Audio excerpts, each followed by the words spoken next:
Psychohistory can allow you to see the world differently and in so much more depth than uh, with than without it. It is extremely valuable for clinicians of all sorts, but especially for psychoanalysts and those in psychoanalytic training, um, because it reaches into the unconscious, which human beings know so much less about than they realize.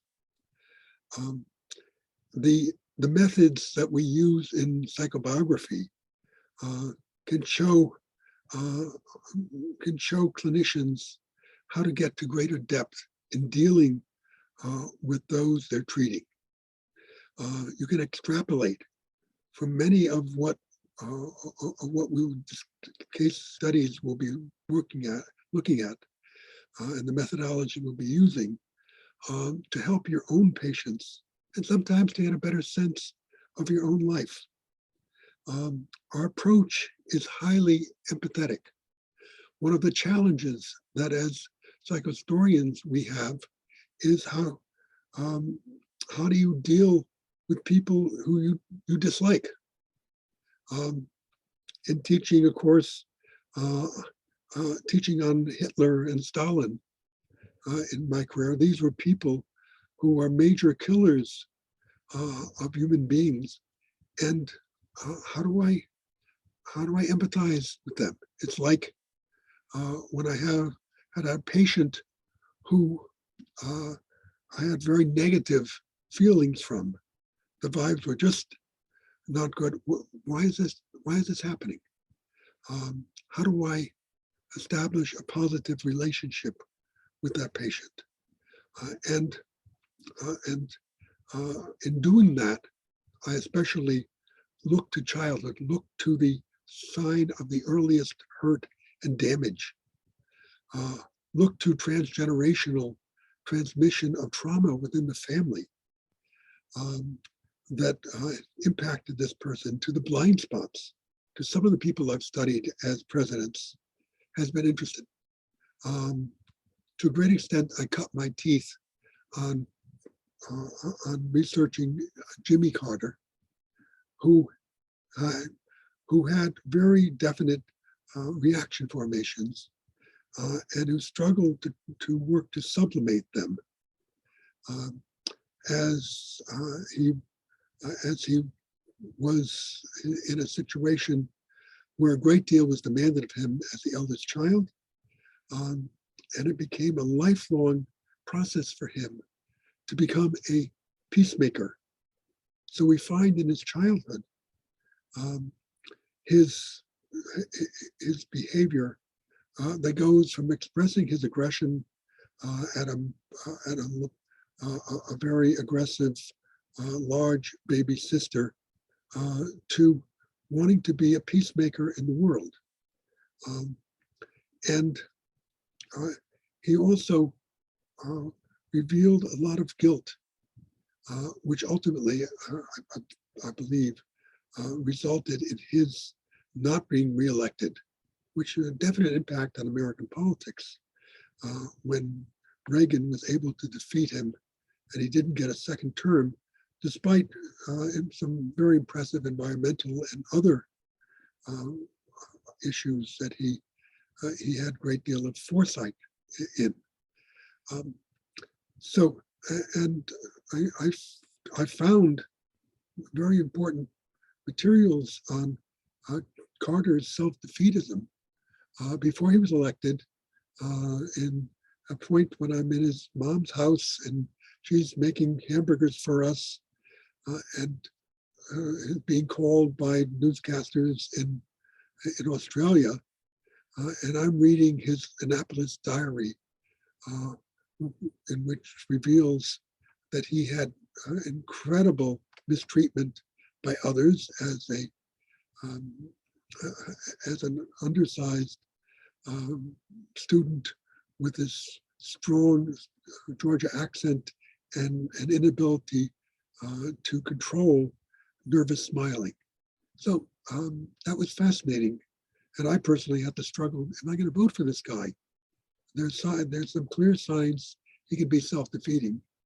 And yet he has extraordinarily high ideals and training, such as in nuclear physics, that no other president had ever had or has ever had.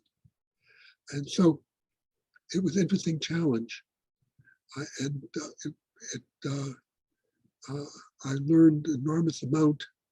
And in fact, I did, when all was said and done, decide to vote for him. And I'm mostly an independent voter who often doesn't even vote for either of the major candidates.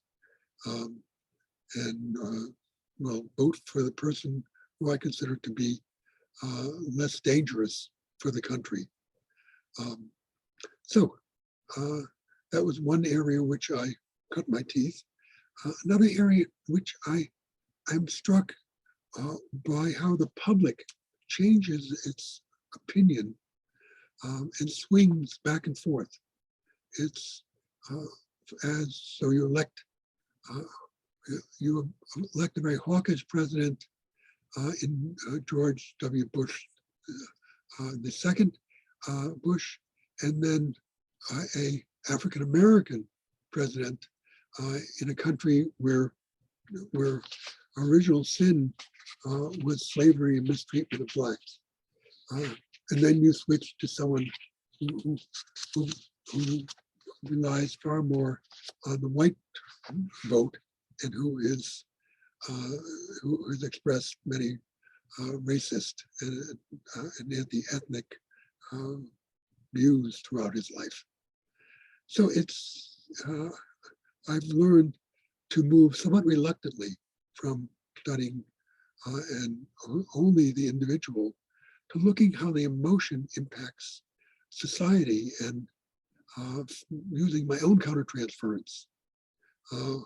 When I repeatedly typed Al Gore instead of Al Gore, I immediately said, hey, I'm realizing that this guy can be boring, even though he's got so many of the policies were of value. And you listen so carefully for parapraxis, for mistakes people make. You listen to their dreams. And I found very interesting differences between the dreams of George W. Bush and Al Gore when I was writing my typical comparison. I inclined to write comparisons of the presidential candidates before the election. This was one of the most interesting elements. Plus the uses of trauma, such as the trauma in the George Herbert Walker and George Bush family of the death of little Georgie's elder sister, younger sister from leukemia, and how that trauma would impact him and the entire family. Those are some of the things I look for. And in looking at these things, I think you can be more tuned to what your patients are saying, little hints of trauma that come up, and throwaway thoughts that you learn to probe in more depth. And so I think this course can be very useful for the clinician as well as the curious. And I'm always curious. That's my life story, how to know more and how to be more helpful to other people.